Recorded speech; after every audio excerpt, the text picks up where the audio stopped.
송기술사입니다. 이번 시간은 제8강, 제9강 토픽별 산림기술사 기출문제 해설을 진행하도록 하겠습니다. 먼저 토픽 81번 필수원소, 무기양료의 필수원소로 대량원소와 미량원소에 대한 문제입니다. 69회 1교시에서 인목의 생육에 필요한 필수 무기양료 중에서 대량원소 5가지와 미량원소 5가지를 각각 기술하시오. 87회 4교시에서 다음 보기에 인목영양 필수 원소에 대하여 각각의 영양 생리작용을 구체적으로 설명하시오. NPK, 칼슘, 마그네슘, 황, 철, 망간. 93회 2교시에서 탄소, 수소, 산소를 제외한 14가지 필수 대량, 미량 원소로 구분하여 이들 원소 중에서 대량원소 3가지, 미량원소 3가지의 생리 기능과 결핍증을 설명하시오. 그 다음에 137회 1교시에서 마그네슘의 생리적 기능과 결핍 증상을 설명하라는 문제가 각각 출제되었습니다. 먼저 무기양료에 대해서 살펴보면 무기양료는 식물체 내에서 여러가지 중요한 기능을 나타냅니다. 즉 식물 조직의 형성, 각종 생리작용에 대한 촉매, 삼투작용의 조절, 완충 체계, 막투과성의 조절 등을 줄 수 있습니다. 예를 들면 칼슘은 세포막, 마그네슘은 엽록소 분자, 황은 단백질, 인산은 인지질과 핵단백질의 구성에 관여합니다. 질소는 광물질 원소는 아니지만 단백질 형성에 관여함으로써 흔히 함께 취급되기도 합니다. 식물체 내에서 발견된다고 하더라도 반드시 필수 원소라고는 할 수 없습니다. 알루미늄, 나트륨, 실리콘, 은 등이 발견되지만 이것들은 필수적인 것이라고 볼 수는 없습니다. 건전한 잎의 건중에 대한 각원소의 비교량으로 1000ppm 이상의 양을 가지고 있는 것에는 질소, 칼륨, 칼슘, 마그네슘, 인, 황 등이 있습니다. 이들은 다량원소라고 하고 철, 붕소, 망간, 아연, 구리, 몰리블덴 등은 미량원소라고 합니다. 필수 원소는 식물체 내에는 상당수의 다른 원소가 존재하지만 그중 16가지가 필수적이라 알려져 있으며 CHO, 탄소, 수소 및 산소는 식물체 총 건물 중에 약 96%를 구성하는데 이들 원소는 공기와 물로부터 얻어지고 나머지 16개 원소는 토양으로부터 무기염의 형태로 흡수됩니다. 필수 원소 중에 다량원소 9개는 탄소, 수소, 질소, 칼륨, 칼슘, 마그네슘, 인, 황이며 미량원소 7개는 염소, 철, 붕소, 망간, 아연, 구리, 몰리블덴입니다. 다음은 각 원소의 생리기능과 결핍증을 알아보겠습니다. 질소는 단백질의 구성에 필요한 아미노산의 형태를 이루고 그 밖에 비타민, 호르몬류, 알카로이드 등의 성분으로서 식물의 건중의 5에서 30%는 질소 화합물입니다. 질소가 부족하면 엽록소가 형성되지 않고 노엽은 유황증에 걸리며 심할 경우에는 유엽도 이와 같은 현상이 나타납니다. 다음 인산은 핵 단백질과 인지질을 구성하는 원소로서 에너지의 공급과 관계가 깊고 무기 또는 유기의 상태로 발견되며 또 2가지 형으로 전류도 잘 됩니다. 식물체에 있어서는 종자와 열매에 인산의 함유율이 높고 또한 이것은 생장이 왕성한 유엽이나 가지에 축적되고 측근의 발생을 촉진하며 근계를 건전하게 하고 인산기의 형태로서 ATP 또는 ADP에 포함되어 에너지의 저장과 공급에 중요한 역할을 합니다. 칼륨은 효소의 활동과 관계가 깊고 칼륨이 부족하면 탄수화물의 전류와 질소 대사에 지장이 있습니다. 식물세포는 칼륨과 나트륨을 구별하고 나트륨은 칼륨의 대용이 될 수 없으며 칼륨의 전류는 매우 쉽게 진행됩니다. 이것은 생장이 왕성한 부분에 많고 근개의 생장을 촉진시키며 결실을 돕습니다. 그리고 광합성에 의한 탄수화물의 생성과 그 이동, 특히 전분의 생성에 필요합니다. 다음으로 황은 아미노산, 비타민 등에 들어있고 SH기를 가지는 화합물에는 생리적으로 중요한 작용을 하는 여러 가지 효소가 있습니다.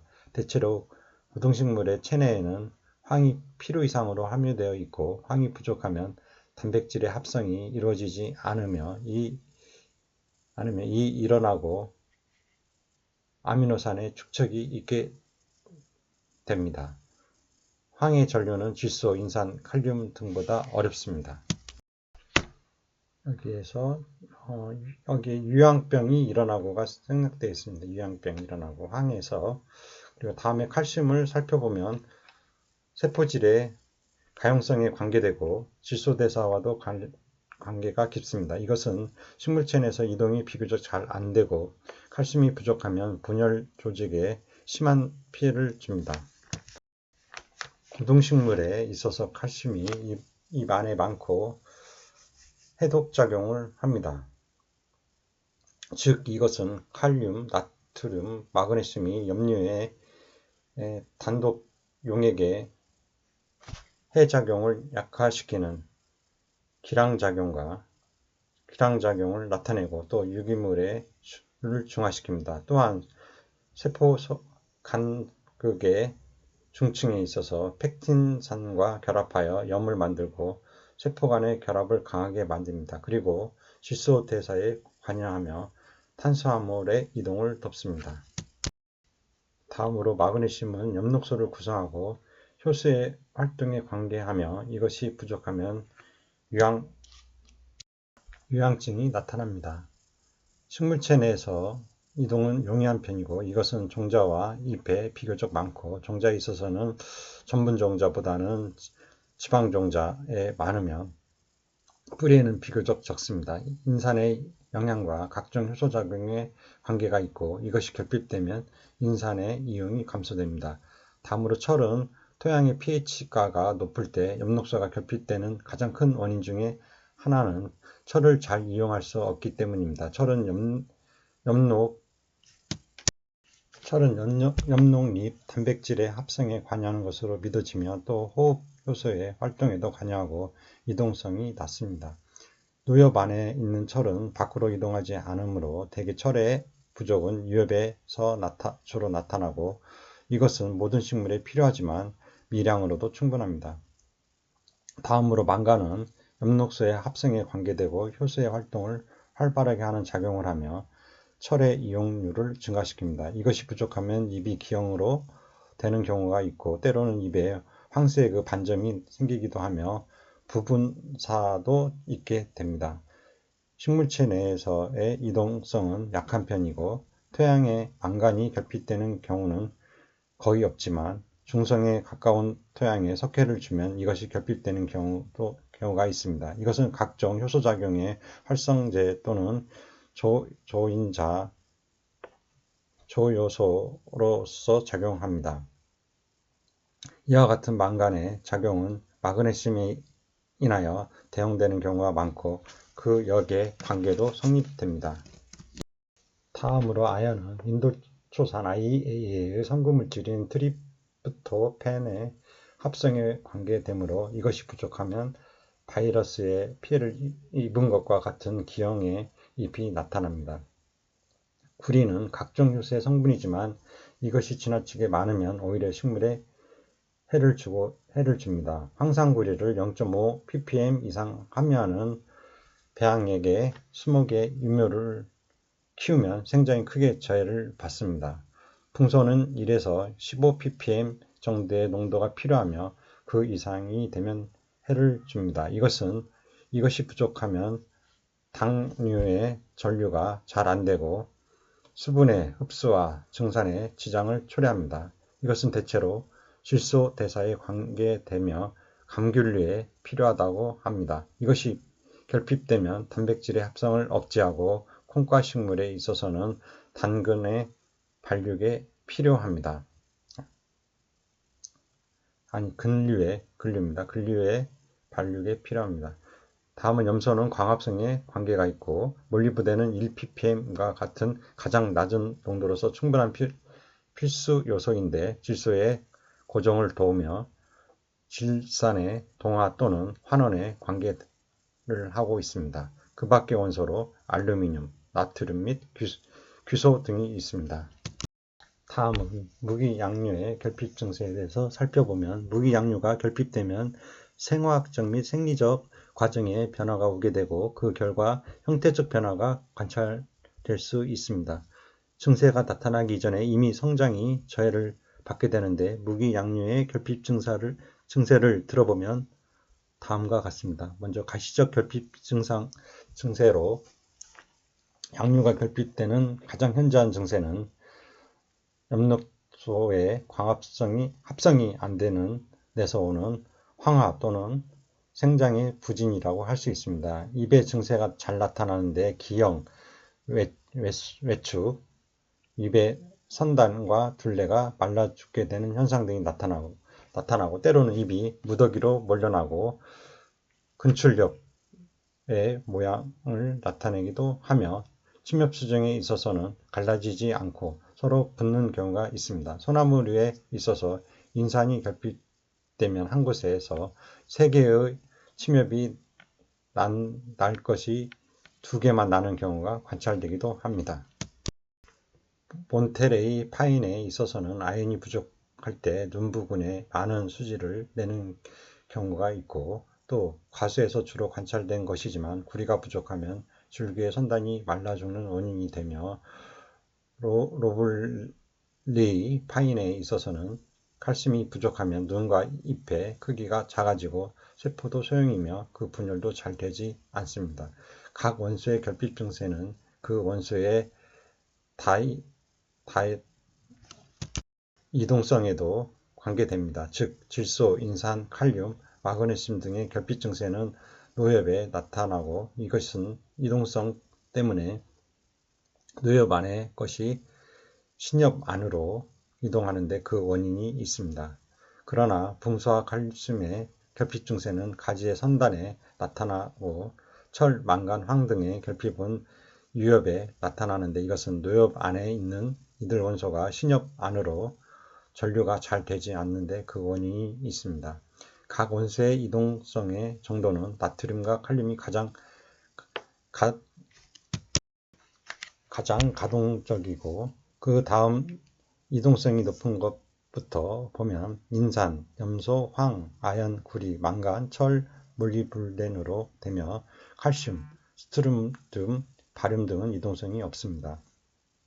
이 원소는 콩의 입으로부터 밖으로 이동하는 정도로 방사성 동위원소로서 조사한 것입니다. 단일 원소의 결핍이 때로는 여러 가지 증세를 나타내는 경우가 있습니다. 예를 들면 사과나무에서 붕소가 결핍되면 잎의 기형, 사부의 괴사, 수피 조직의 장애, 과실의 상해 등이 나타날 수 있습니다. 다음으로 유황증을 살펴보면 유황증 황백화는 가장 보편적인 결핍증으로서 결핍의 정도나 수종 또는 원소의 종류에 따라 다르게 나타납니다. 유황증은 질소의 부족과 크게 관계되고 철, 망간, 마그네슘, 칼륨 및 그 밖의 원소의 결핍에 의하여도 발생합니다. 그 밖의 수분의 과부족, 부적당한 온도, 이산화황의 유독 성분의 존재, 양료의 과잉 등도 유황증을 일으킵니다. 또 유전인자에 의하여 유황증이 발생하는 경우도 있는데 이것이 심할 경우 백자, 알비노가 됩니다.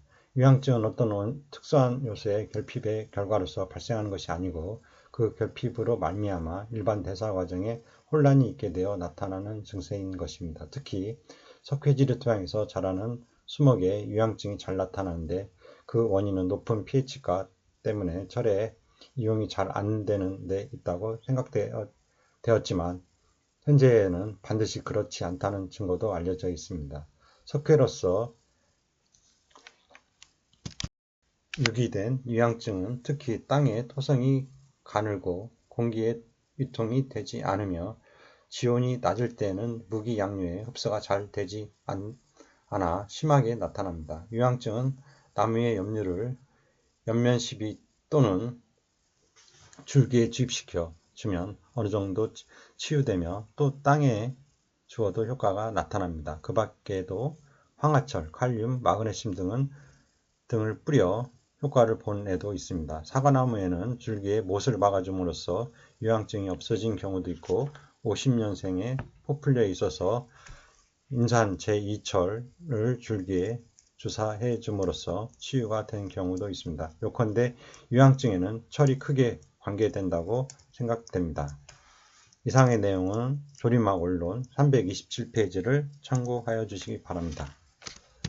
다음 토픽 82번 무기양료, 무기염의 흡수를 살펴보면 126회 1교시에서 인목의 양분 흡수 기작과 131회 1교시에서 카스페리안테의 역할에 대해서 출제되었습니다. 먼저 수목의 무기염 흡수를 살펴보면 식물은 공기 중에 이산화탄소와 토양 내 수분과 무기염을 흡수하여 단독으로 살아갈 수 있는 독립영양자입니다. 토양 내 무기염은 매우 낮은 농도로 토양 용액 속에 녹아있고 그러나 토양 속 무기염 중에는 식물이 살아가는데 꼭 필요 없는 무기염도 다량으로 존재하기 때문에 식물은 필요한 무기염만을 효율적으로 흡수하기 위하여 여러 가지 메커니즘을 가지고 있습니다. 식물이 무기염을 흡수하는 과정은 다음 4단계로 이루어집니다. 먼저 1단계는 토양 용액에서 무기염이 뿌리 표면으로 이동하고 다음 2단계는 뿌리 세포 내 무기염이 축적되며 3단계로 중앙의 물관부 조직을 향한 무기염의 횡적 이동을 하며 마지막 4단계로 뿌리에서 줄기로 무기염 이동이 발생합니다. 다음은 무기염의 흡수 메커니즘을 살펴보면 먼저 자유공간의 개념으로 토양 용액이 뿌리 표면에 도달한 후 무기염이 뿌리 속으로 흡수되는 초기 단계에서 무기염은 뿌리 내 자유공간을 이용하여 이동할 수 있습니다. 자유공간은 뿌리의 세포나 조직 중에서 무기염이나 다른 용질이 확산과 집단 유동에 의해 자유로이 들어올 수 있는 부분을 의미합니다. 뿌리의 표피 조직은 살아있는 세포로 구성되어 있고 인접한 표피세포끼리 서로 맞닿아 있어 무기염이 자유로이 침투할 수 없는 것처럼 보입니다. 그러나 세포벽은 큰 분자량을 가진 섬유가 엉성하게 부착되어 있기 때문에 크기가 작은 물 분자나 이온, 무기염이 자유로이 드나들 수 있습니다. 무기염이 자유로이 들어오는 자유공간은 뿌리의 내피 직전까지입니다. 무기염이 뿌리의 횡단면상에서 이동하는 방법은 세포벽 이동과 세포질 이동 두 가지로 설명됩니다. 먼저 세포벽 이동은 무기염이 자유공간을 이동하여 내피까지 도달하는 것이고 세포질 이동은 뿌리의 표피나 피층에서 세포질막을 통과하여 내피까지 도달하는 것을 말합니다.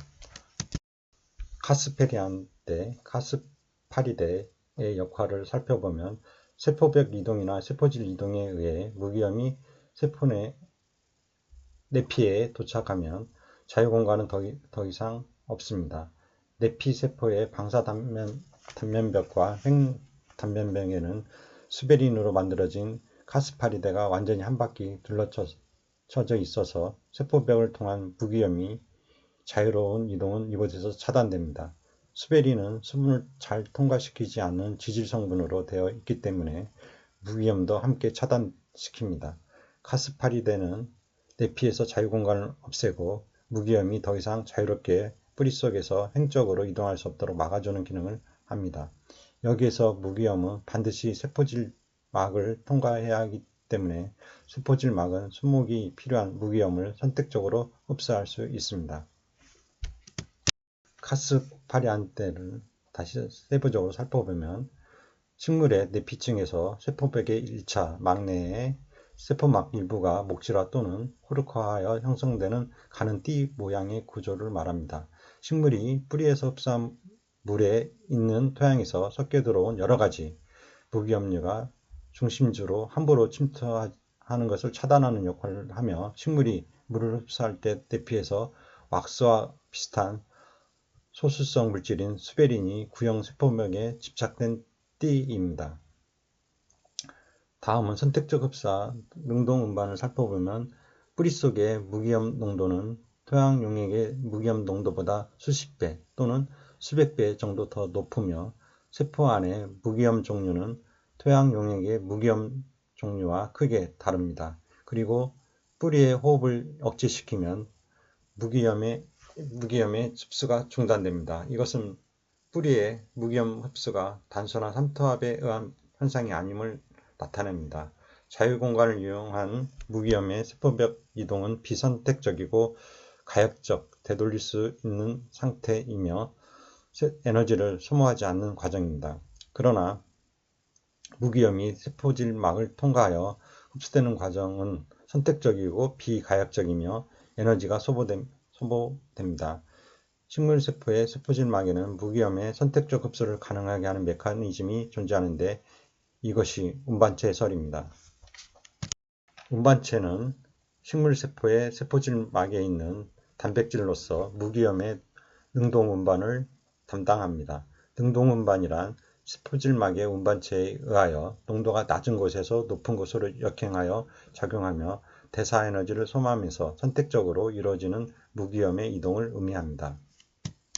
다음 세포막과 운반체를 살펴보면 세포질막은 살아있는 세포에 있는 얇은 막으로서 세포벽 바로 안쪽에 위치하는데 어린 뿌리의 세포인 경우 물관을 제외한 살아있는 모든 세포에 존재합니다.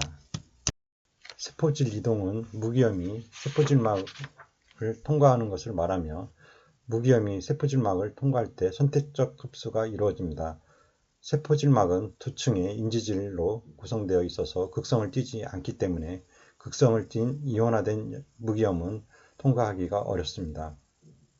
운반체는 세포질막에 자리 잡고 있는 단백질로서 세포질막 밖에서 특정 무기염과 결합하면 운반체가 구조적 변화를 일으키면서 방향을 전환해 무기염을 세포 안쪽으로 이동시키고 세포질막 안으로 들어온 후 무기염은 운반체와 분리됩니다.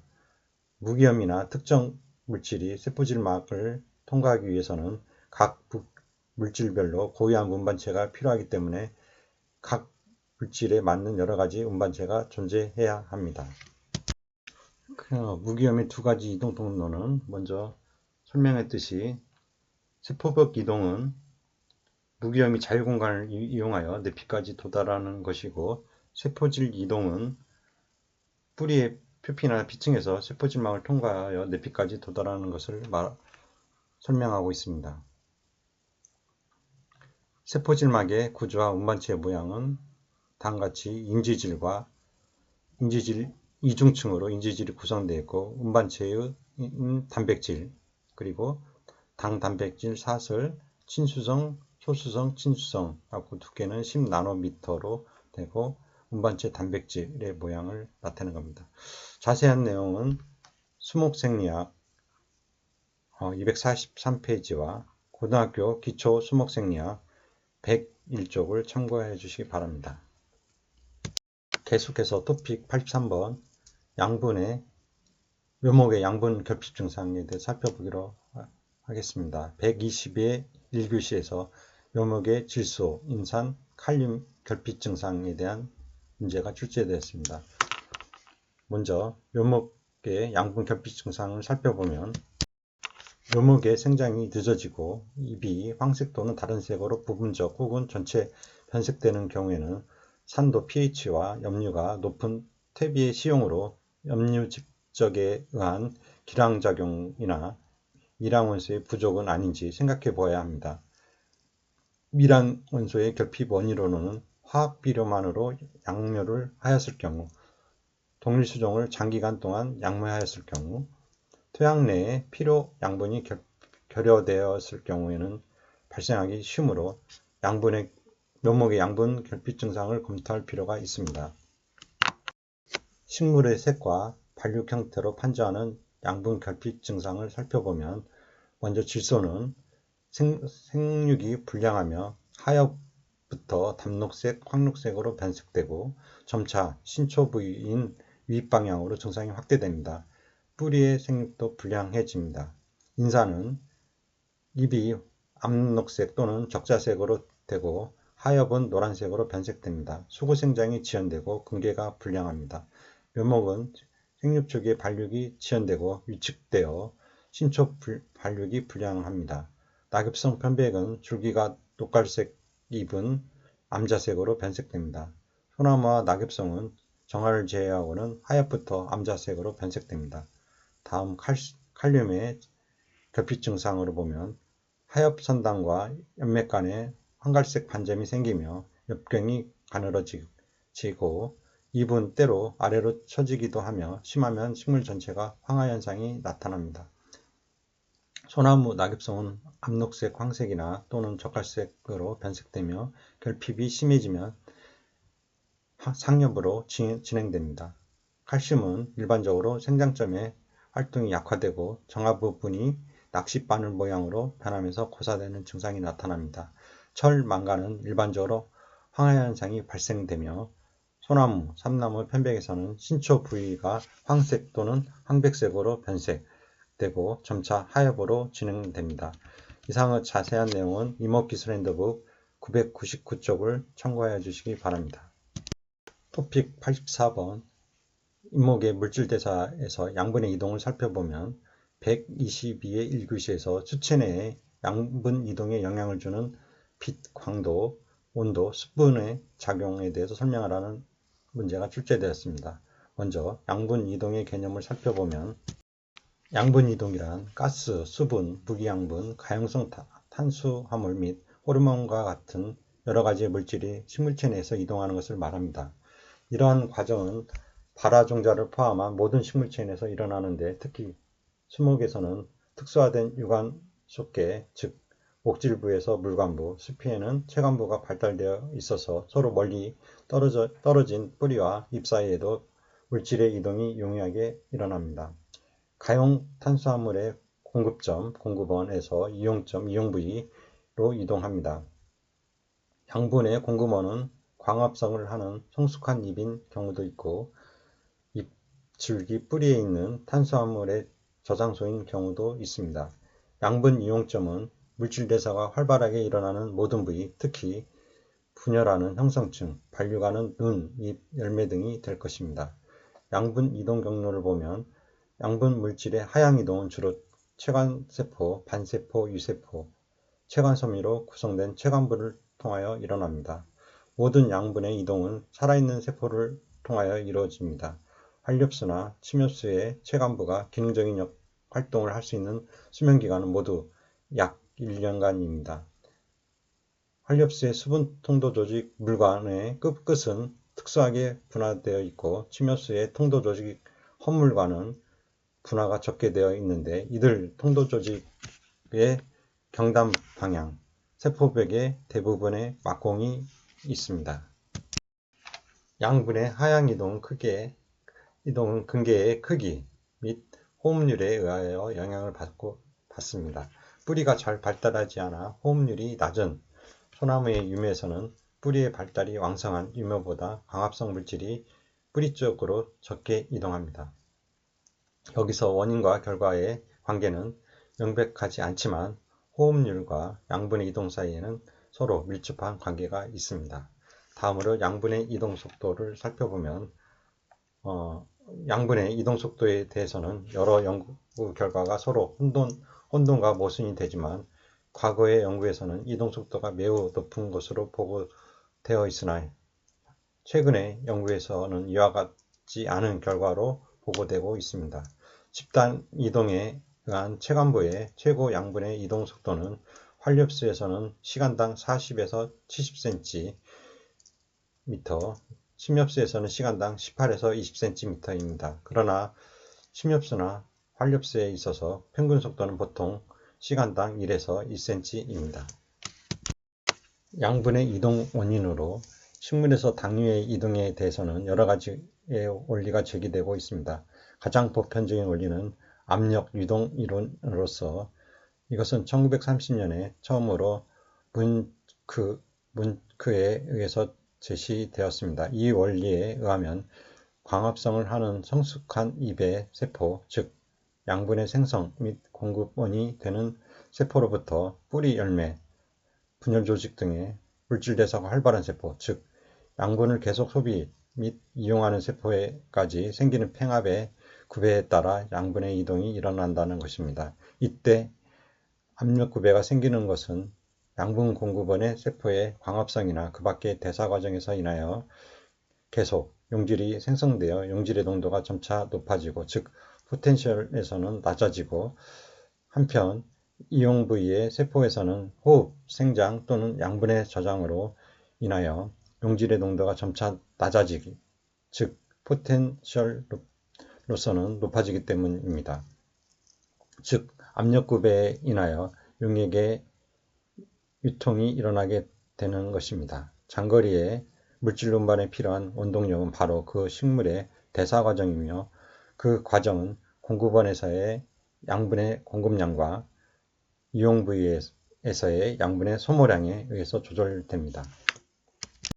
122의 1교시에 출제된 수체 내의 양분 이동에 영향을 주는 빛, 온도, 수분의 작용을 살펴보면, 먼저 빛은 일반적으로 광도가 높아지면 잎에서는 이산화탄소의 흡수량이 증가하고 광합성량이 낮아지므로 뿌리 쪽으로의 양분 이동량이 증가합니다. 이와 비슷하게 광도가 낮은 조건에서 자라는 식물에 있어서는 양분의 이동이 정지됩니다. 온도는 양분의 이동은 온도가 대개 30도까지 증가함에 따라 증가합니다. 그 이상 온도가 증가하면 양분의 이동량은 감소하는데, 이것은 호흡에 의하여 탄소 화물량의 소모량이 증가하기 때문입니다. 수분의 조건은 양분을 공급하는 잎의 생리 조건을 변화시킴으로써 양분의 이동에 영향을 끼칩니다. 일반적으로 수분의 결핍이 심해지면 뿌리의 대사 과정과 잎의 이산화탄소 흡수량이 떨어지기 때문에 양분의 이동량이 감소됩니다. 자세한 내용은 산림과 임목기술 제1권 산림일반 159쪽을 참고해 주시기 바랍니다. 토픽 85번 무기양료의 흡수에 대해서 살펴보기로 하겠습니다. 120의 1교시에서 양분의 기량작용과 상조작용에 대한 용어 문제가 출제되었습니다. 토양 중에서 식물이 필요로 하는 양분량은 상호 간에 어떤 균형이 필요한데, 어느 양분만 과잉으로 존재하거나 또는 과잉 흡수되면 다른 양분의 흡수나 식물체 내에서의 작용이 방해를 받는 경우가 있습니다. 예를 들면 칼륨의 과잉은 칼슘과 마그네슘의 흡수 이용을 제어하고 마그네슘 결핍증을 조장합니다. 이와 같은 현상을 양분의 기량작용이라고 하며, 칼륨과 칼슘, 마그네슘, 철과 망간 사이는 상호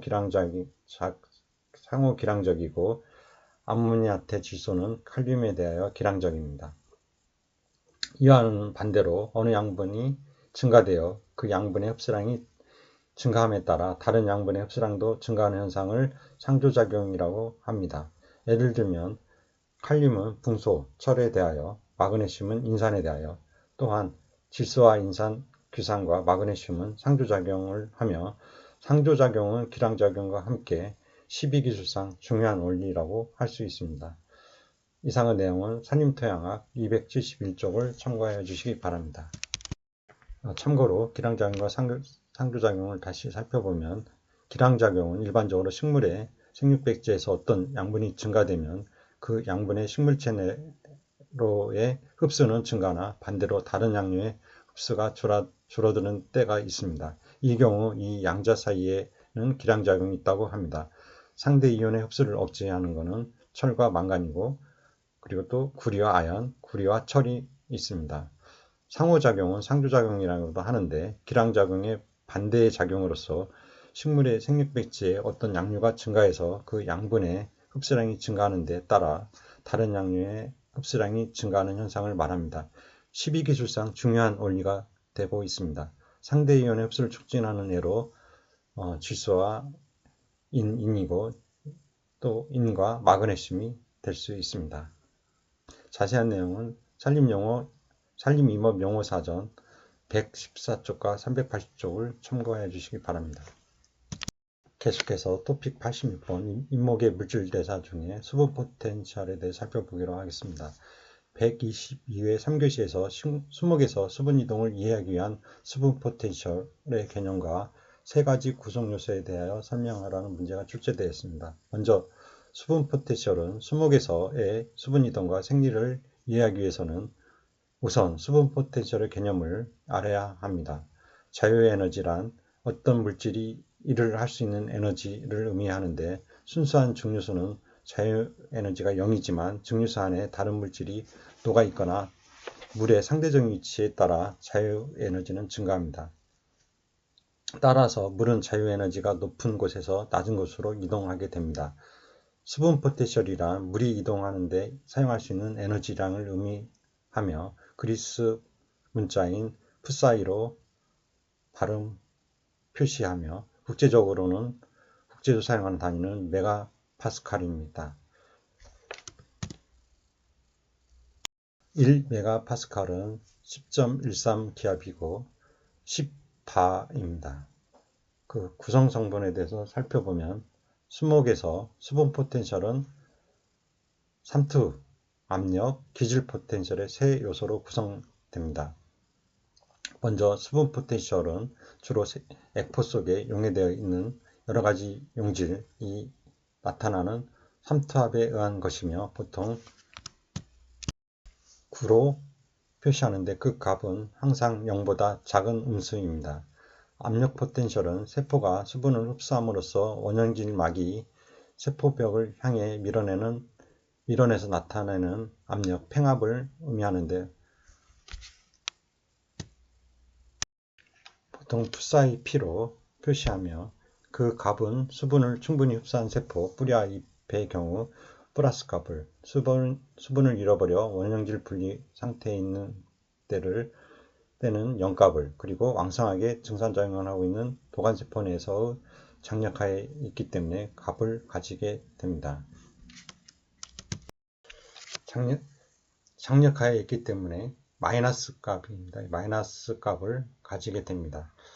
다음은 기질 포텐셜은 친수성을 가진 교질 상태의 단백질과 전분 입자 등의 표면에흡착되어 있는 물 분자에 의한 것인데 평소에 수분을 어느 정도 함유하고 있는 세포에서는 0에 가까운 수치를 나타내고 일반적으로 식물의 수분 포텐셜 구성 성분으로서는 무시되고 있지만 건조한 종자나 토양에서는 기여도가 크며 마이너스 값을 나타냅니다.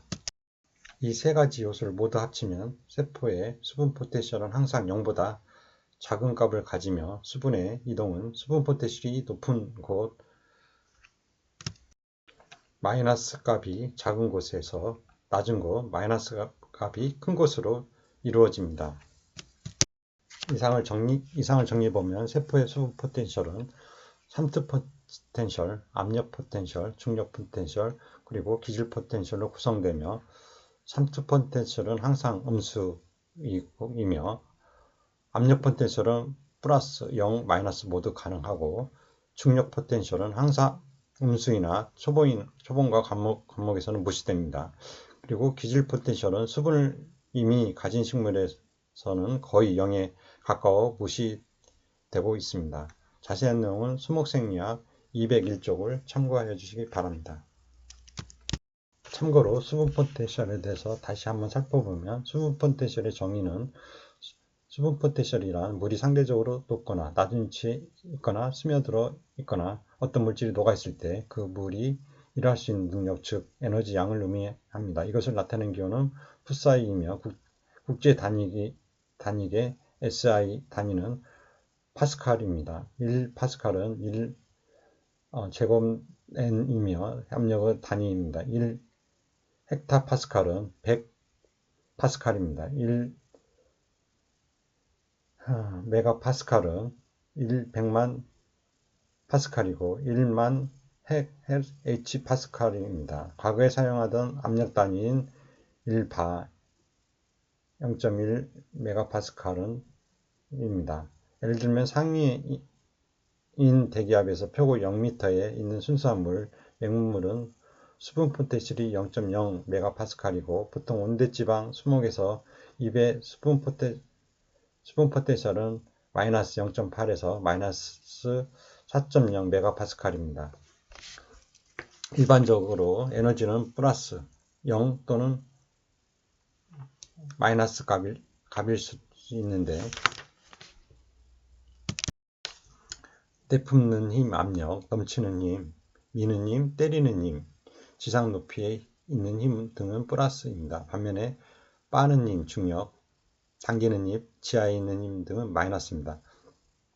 이것을 물에 적용하면 표고 0m 높이에 있는 순수한 맹물은 수분 포텐셜이 0이고 이를 기준으로 하여 어떤 물체에서 물이 충만하여 넘치면 플러스, 부족하면 마이너스입니다. 여기에서 그 물체가 포함한 물속에 설탕이나 소금 같은 용질이 있으면 삼투 포텐셜이 더 마이너스로 되고 그 물이 물리적으로 억지로 넣어져 있으면 압력 포텐셜은 플러스로 되며 물체가 높이 올라 있으면 중력 포텐셜이 플러스, 그리고 물체 자체가 물과 친하고 더 가는 모세관이 있으면 기질 포텐셜은 더 마이너스가 됩니다.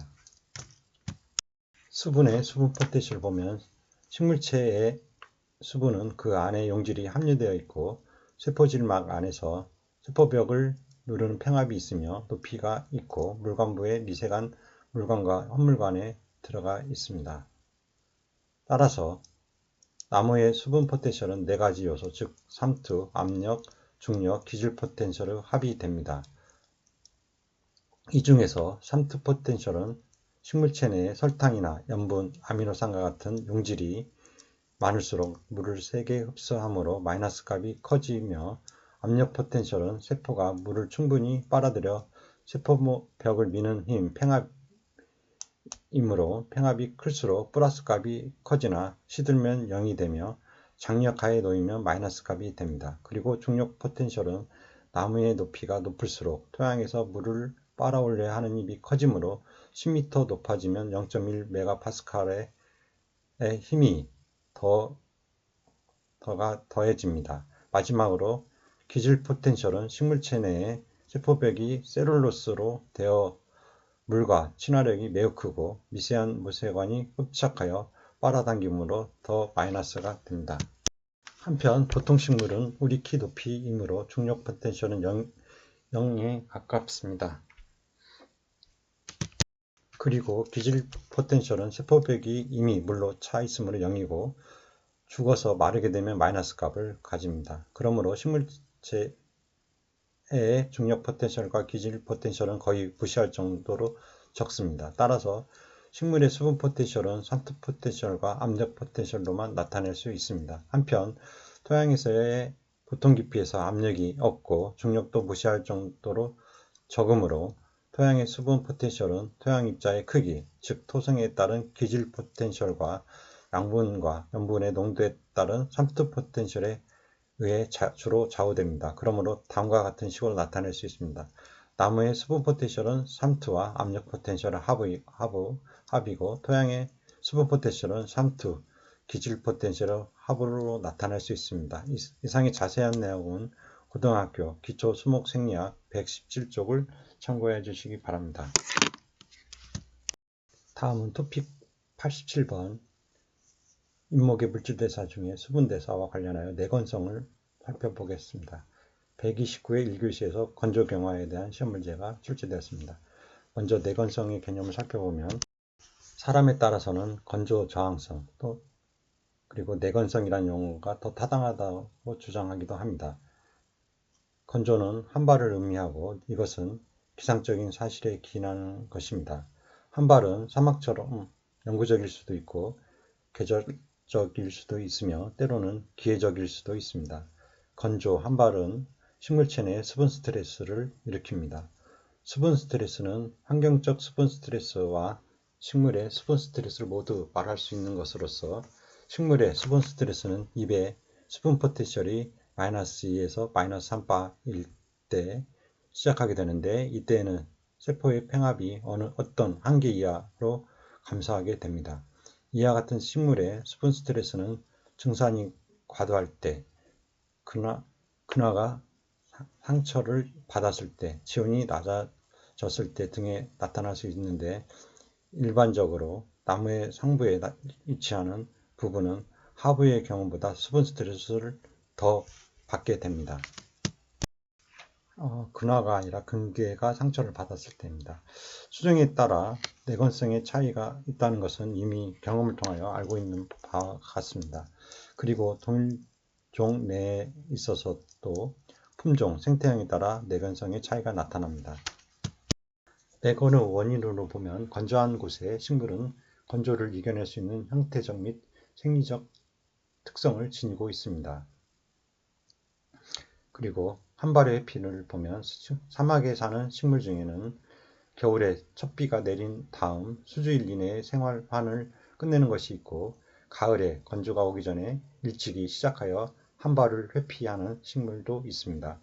건조의 해피를 보면 수간에 많은 양의 물을 저장하여 못 푼 식물은 건조에 견디고, 선인장 같은 것은 저수 조직과 증산을 억제하는 체계를 갖추어 건조 회피를 합니다.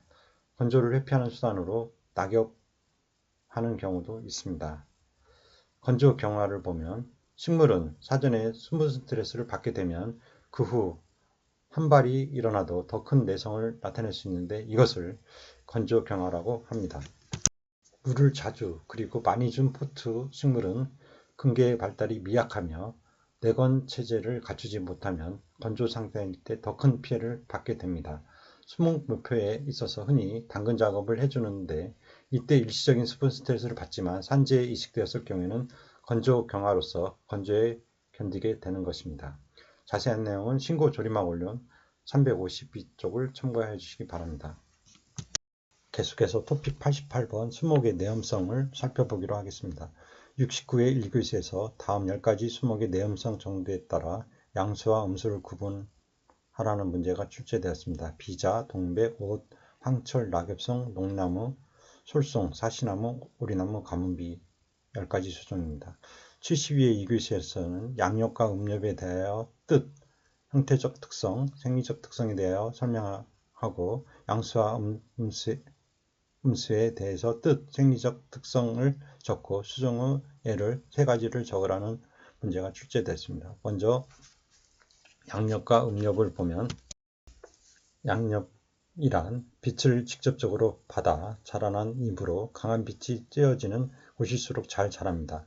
그 대표적인 예로 양력으로만 이루어져 있는 양지식물인 자작나무를 들 수 있습니다. 반면에 빛을 직접적으로 받지 못하고 자란 잎을 음엽이라고 하며, 양엽에 비하여 책상 조직이 발달하지 못했습니다. 책상 조직은 울타리 같은 모양의 조직입니다. 양엽은 빛을 잘 받기 때문에 광합성이 활발히 발생하여 잎이 두껍고 단위 면적당 엽록소의 수가 적습니다. 이에 비해 음엽은 양엽보다 엽록소가 많은데, 이유는 빛의 양이 적기 때문에 최대한의 에너지를 생산하기 위해서입니다. 나무가 크게 자라면 잎들이 그늘을 만들어서 다른 잎에 광합성에 영향을 주기 때문에 한 나무에 있는 잎들도 양엽과 음엽이 같이 존재하기도 합니다. 나무의 위에서 위쪽에서 아래로 내려올수록, 또한 바깥쪽에서 안쪽으로 들어가면서 양엽보다는 음엽이 더 많아집니다. 양엽이란 빛을 충분히 받고 자라는 잎, 음엽은 빛이 비교적 약한 그늘 등에서 자라는 잎입니다. 다음으로 형태적 특성에 대해서 설명하면, 양엽은 높은 광도에서 광합성을 효율적으로 하도록 적응함으로써 광포화점이 높고 책상 조직이 빽빽하게 배열되어 있으며, 증산작용을 억제하기 위해서 큐티클층과 잎의 두께가 두껍습니다. 음엽은 낮은 광도에서도 광합성을 효율적으로 하기 위하여 잎이 양엽보다 더 넓으며 엽록소의 함량이 더 많고 책상 조직이 왕성하게 발달하고 큐티클층과 잎의 두께가 얇습니다. 양엽과 음엽의 광포합점을 보면, 양지식물의 경우에는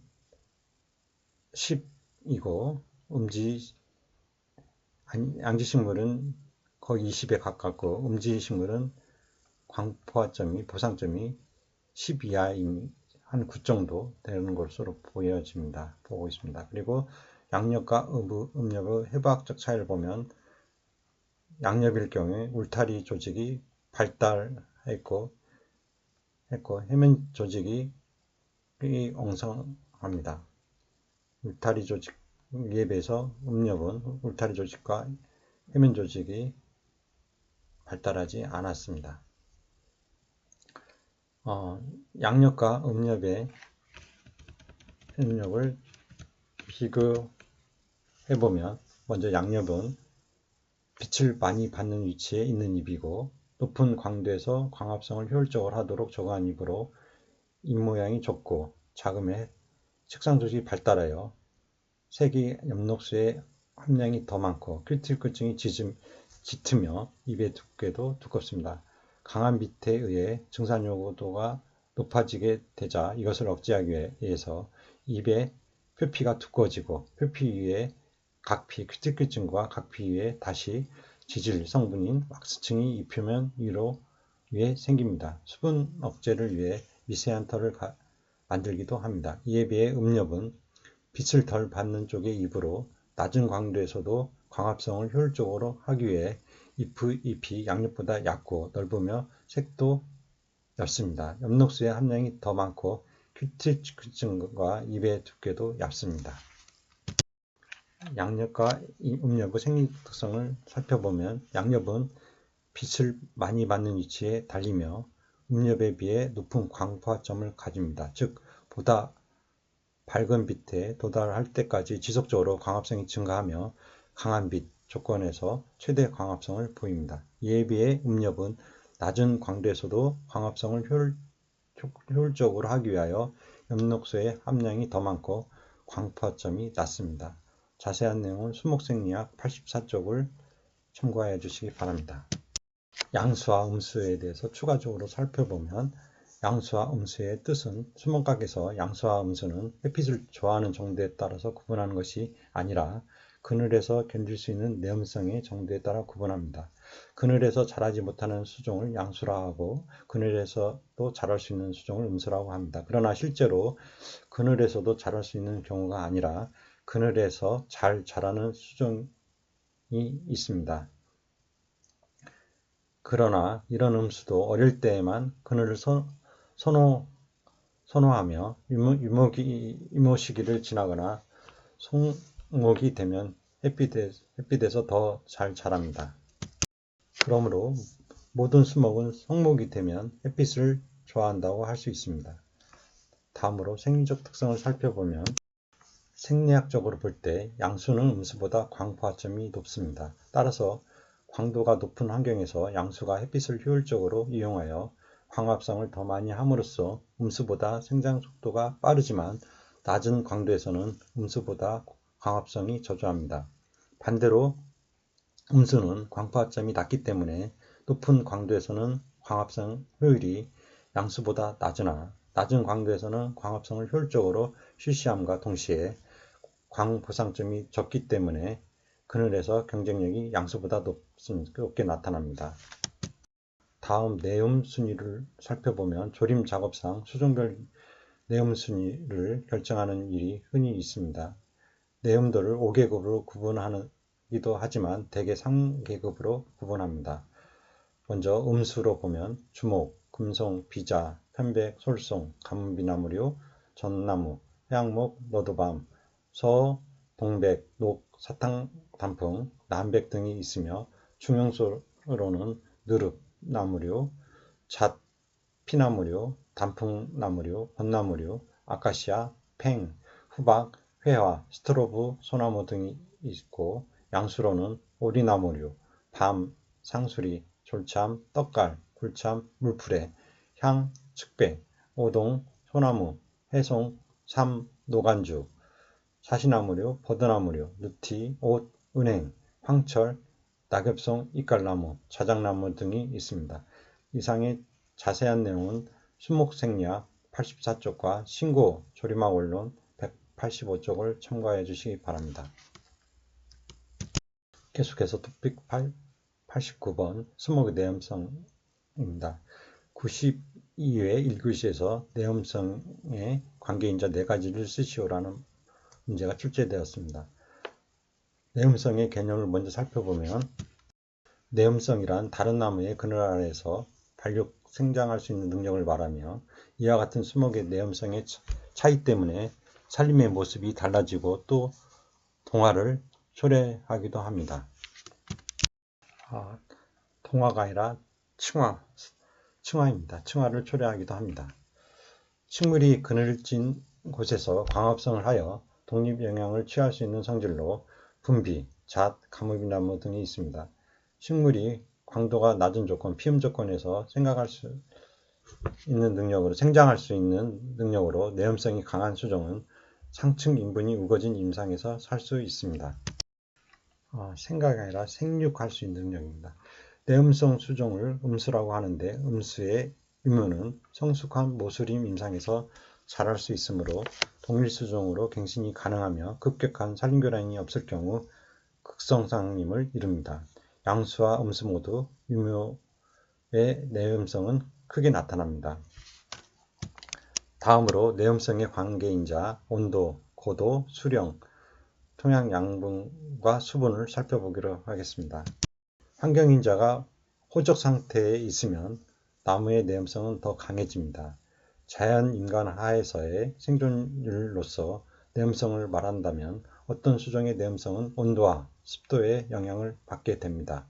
먼저 온도가 높을수록 수목이 요구하는 광량은 감소하고 고위도 지방에 자라는 수목은 광합성을 위하여 더 많은 광도를 요구하게 되므로 이를 수목은 직사광선을 더 많이 받아야 합니다.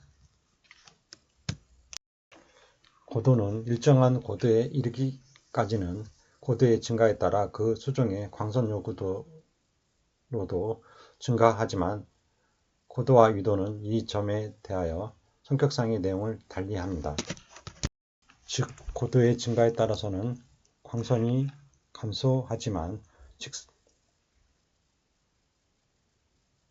직광은 증가하고 직광은 증가하고 유도의 증가에 따라 직광과 상광이 모두 감소한다는 점이 다릅니다. 수령은 어릴 때에는 내음성이 더 강하고 대립종자를 가진 수종은 종자 내의 저장 정분으로서 1년 또는 그 이상의 내음성을 지탱하는 경향을 볼 수 있습니다. 수종에 따른 음량을 말할 때는 수령 7에서 10년까지를 기준으로 하여 말하는 것이고 음수도 이 연령을 지나면 수구의 생장이 빨라지고 양성으로 됩니다. 토양 양류와 수분 조건이 적당하면 요강량은 감소하게 됩니다. 자세한 내용은 신고 조리막 원론 187페이지를 참고하여 주시기 바랍니다. 다음은 9교시 마지막 주제로 토픽 90번 토양수를 살펴보기로 하겠습니다. 99회 1교시에서 산림토양수의 형태, 69회 1교시에서 토양수를 구분하여 설명하시오. 72회 1교시에서 모세관수의 특징과 수목생장과 관계를 설명하라는 문제가 각각 출제되었습니다. 먼저 토양수의 개념을 살펴보면 토양수는 토양의 공급을 채우고 있는 물로 토양수는 화학적, 물리적 및 생물적인 작용을 촉진하고 영양분의 용매로서 작용하며 증산, 침투, 증발, 유통 등으로 인해 토양으로부터 소실됩니다. 토양이 물을 보유하는 힘, 즉 흡착력은 토양 표면의 물 분자에 대한 흡착력과 물 분자 상호 간의 인력이 합해져 나타납니다. 토양수는 모세관수, 결합수, 중력수, 흡수 등으로 나뉩니다. 형태적 분류입니다. 산림토양수의 형태를 보면 결합수, pF 7 이상에 해당됩니다. 토양 입자의 표면에 강하게 결합되어 식물에 잘 이용되지 못하는 물이며 토양을 100에서 110도씨로 가열해도 분리되지 않습니다. 식물에 흡수되지 않으나 화합물의 성질에 영향을 줍니다. 토양수 분류 및 포텐셜 그림을 살펴보면 이용 불가한 중력소는 이용 불가하고 식물이 주로 이용하는 모세관수가 유효수분이며 비모세관수는 이용하지 못합니다. 토양수 양 보면 여기는 적음에서 많음으로 되고 토양수의 구분을 보면 그 표면에서 가까운 포화 상태, 포장 용수량, 그리고 위조점과 흡습계수, 풍건, 오븐 건조로 나뉠 수 있습니다. 계속해서 흡수수 pH 7 이상을 보면 건조한 토양을 상대 습도가 높은 공기 중에 두면 분자간 인력에 의해 토양 입자의 표면에 물이 흡착이 되는데 이때의 물을 말합니다. 흡습수는 100에서 110도씨에서 8에서 18시간 가열하면 제거될 수 있고 식물이 이용하지는 못합니다. 중력수 pF 2.5 이하는 물이 많아지면 모세관을 채우고 남은 물은 큰 공국으로 옮겨져서 중력에 의해 흘러내리는데 이를 중력소라고 합니다. 즉, 이 물은 입자 사이를 자유로 이동하는 물로서 식물에는 거의 이용되지 못합니다. 다음으로 모세관수는 pF 2.54에서 pF 4.5 사이를 말하며 모세관수란 중력에 저항하여 토양 입자와 물 분자 간의 부착력에 의하여 모세관 사이에 남아있는 물로서 식물이 이용할 수 있는 물입니다. 토양이 모세관수만을 최대로 보유하고 있을 때를 포장 용수량에 달해 있다고 하며 식물이 이용할 수 있는 물을 최대한으로 보유한 상태입니다. 모세관수는 pF 값으로 보아 2.54, 3분의 1 기압에서 4.5의 물인데 이것은 식물에 이용되는 주요 수분으로서 유효 수분이라고도 합니다. 모세관수는 토양 입자 사이의 작은 공극인 모세관에 채워지는 물로서 표면 장력에 의하여 흡수 유지되는 식물 생육에 정상적으로 유효하게 사용됩니다. 계속적인 증발작용과 식물의 이용으로 토양 수분이 감소하여 토양 용액의 수분 포텐셜이 감소하여 뿌리의 수분 포텐셜과 일치하게 되면 식물은 더 이상 수분을 흡수할 수 없게 되면서 시들기 시작합니다. 이때의 토양 수분 함량을 영국 위조점이라고 합니다. 이 시점에 토양이 함유하고 있는 수분은 결합 수분으로 식물이 이용할 수 없는 상태입니다. 식물이 이용 가능한 수분은 모세관수 뿐이며 모세관수의 함량은 토성에 따라 다르게 나타납니다.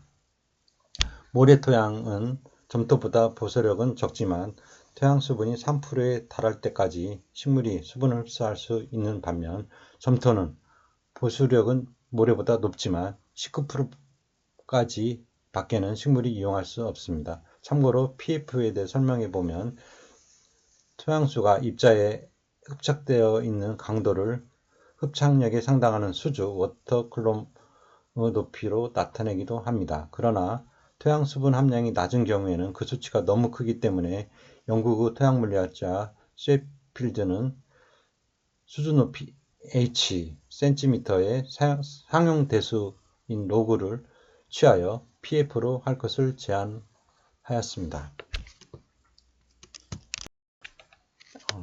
pH는 로그 10H고 토양 수분 장력이 1기압이면 수주의 높이로는 1000cm, 10m로서 pF 3입니다. 포장 용수량의 수분 장력은 pF 2.5, 위조점의 수분 장력은 pF 4.2에 해당됩니다. 자세한 내용은 산림토양학 93쪽을 참고해 주시기 바랍니다. 참고로 토양수의 기계적 분류를 살펴보도록 하겠습니다. 흡습계수는 건조토양을 수증기로 포화된 공기 중에 놓아두면 일정량의 물 분자를 흡착하지만 그 이상은 흡착하지 않습니다. 이 포화 상태로 흡착된 수분량을 건조 중량에 대한 백분율로 나타낸 것이 흡습계수입니다. 위조점 pF 4.2는 토양이 건조해짐에 따라 식물은 세포의 팽합을 유지할 수 없게 되어 시들기 시작하거나 이것은 습도가 높은 대기 중에 두면 다시 회복됩니다. 초기 위조점 pF 3.9 약 8기압은 토양 수분이 감소됨에 따라 식물이 시들기 시작하는 수분량이고 영구 위조점 pF 4.2 약 15기압은 초기 위조점을 지나 좀 더 심하여 습기로 포함된 공기 중에 식물을 놓아도 회복되지 않을 때를 말합니다. 수분 당량으로 물로 포화시킨 토양의 중력의 1000배에 해당하는 원심력이 작용했을 때 토양 속에 잔류하는 수분량 약 30분 동안의 양을 갖다가 수분 당량이라고 합니다. 다음 포장용수랑 pF 2.5는 배수가 양호하고 균일한 구조를 가지고 있는 토양의 표면에 관계되거나 항우로 인한 물이 가해지면 과잉수의 대부분은 큰 공국을 통하여 아래로 배수되고 그 후 2에서 3일까지 표면 장력에 의한 모세관 작용으로 이동이 계속되다가 이 작용에 의한 물의 이동은 정지. 이때의 표층토의 수분량을 포장용수라고 합니다. 토양이 중력에 견디어 저항할 수 있는 최대의 수분 함량이 됩니다. 유효수분은 토양 수분 중에서 영구위조점과 토양 포장 용수랑 사이의 수분으로 식물이 수분을 흡수하는 난이 정도로 이에 따라 유효수분과 난유효수분으로 나눌 수 있습니다. 계속해서 참고자료로 토양 수분 항수에 대해 살펴보기로 하겠습니다. 식물의 생활과 관련되는 토양 수분 항수에는 다음과 같은 것이 있습니다. 포화 용수량은 토양이 물을 가질 수 있는 최대 용량으로서 공급의 지표이기도 합니다. 다음은 포장 용수량으로 자연 보수력이라고도 합니다. 토양의 큰 공급 중의 물은 중력에 의하여 내려가고 곧 배수되며 그 후에 실제적으로 배수를 무시할 수 있는 평행 상태에 도달하게 되는데 이때의 수분 상태를 말하는 것으로서 유효 수분 범위의 하한으로 사용됩니다. 수분 당량은 다공질의 캡에 토양을 넣고 물로 포화시킨 후 이 시료 캡을 중력의 1000배인 원심력에서 탈수시키고 그때의 잔류 수분량을 함수비로 나타낸 것을 말합니다. 다음은 모간 연락 절단 함수량으로 토양 수분이 식생에 이용되어 감소하면 토양 중 공급 안의 물은 연속된 수막의 두께가 줄어들고 결국 수막이 부분적으로 절단됩니다. 이때 두 점 사이에 동수구배가 있어도 물의 이동은 안 됩니다. 단절된 이하의 수분은 식물의 뿌리에 의한 이동으로 이용될 수는 없지만 뿌리가 자라 아래로 내려가면 이용될 수도 있습니다. 초기 위조점을 보면 토양 수분의 부족으로 식물이 시들기 시작할 때의 토양 수분 상태를 말하는 것으로서 이때의 흡인압은 대체로 pF 3.8, 7기압 정도입니다. 영구 위조점은 초기 위조가 있은 후 계속하여 수분이 감소되면 식물은 영구 위조 상태로 되고 수분이 충분히 공급되어도 살아남지 못하는데 이 수분점을 말하는 것으로서 이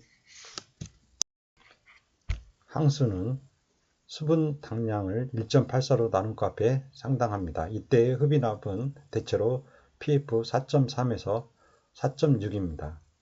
다음으로 흡수계수를 살펴보면 건조한 토양을 수증기로 포화된 공기 중에 두면 토양 입자의 표면에 수분이 흡착되어 균형점에 도달하게 됩니다. 이 수분 상태를 말하는 것으로서 이것을 토양 뿌리 표면의 흡착 이온에 따라 영향을 받습니다. 칼슘 점토의 흡수는 칼슘 점토보다 적습니다. 취환성 양이온과 흡수 개수의 순위는 대체로 일가 양이온 이가 양이온보다 큽니다. 다음은 건조토 수분입니다. 흙을 건조시켜 대기에 증기압과 평행시킨 때의 함수비를 말합니다. 물리적인 흡착수는 105도의 건열에 의하여 제거되고 이것은 함수량 0의 기준이 되기도 합니다. 토양의 보수력은 포화로부터 건조의 다람에 따라 증가하고 토양수의 포텐셜은 반대로 저하하여 이동하기 어려운 상태가 됩니다. 토양 수분 흡인 압과 수분 항수와의 관계를 보면 표와 아래표가 같습니다. 포화도가 100%, 없는 번호. 그리고 용기도는 0%로 이렇게 구분해 보면 흡입압, 수주, PF 값은 1, PF 값은 수주는 1cm하고 이건 부터 증가하는 수주를 말하고 PF 값은 0, 그리고 1부터 7까지 나타냅니다. 토양 수분 함수는 포화도가 100%일 때를 포화용수량이라고 하고 포화도가 낮아질수록 시간용수량, 포장용수량, 기압수분, 모간 절단 함수량, 그리고 초기 위조점, 영구 위조점, 흡습계수, 풍건토 수분, 건조토로 구분할 수 있습니다. 이상은 조리막 원론 107페이지를 참고하여 주시면 되겠습니다. 이상으로 9강 80, 토픽 81부터 90번까지를 살펴보았습니다. 수고하셨습니다.